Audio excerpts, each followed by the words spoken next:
Kannada GK ಪ್ರಶ್ನೋತ್ತರಗಳಿಗೆ ಎಲ್ಲರಿಗೂ ಸ್ವಾಗತ. ಪ್ರಶ್ನೆ 1. ಭಾರತವು ಯಾವಾಗ ಗಣರಾಜ್ಯವಾಯಿತು? ಉತ್ತರ: ಜನವರಿ 26, 1950ರಂದು ಭಾರತವು ಗಣರಾಜ್ಯವಾಯಿತು. ಪ್ರಶ್ನೆ 2.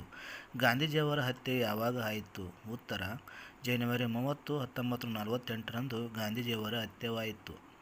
ಪ್ರಶ್ನೆ 3. 1951ರಲ್ಲಿ ಮೊದಲ ಏಷ್ಯನ್ ಕ್ರೀಡೆಗಳು ಭಾರತದ ಯಾವ ನಗರದಲ್ಲಿ ನಡೆದವು? ಉತ್ತರ: ನವದೆಹಲಿ.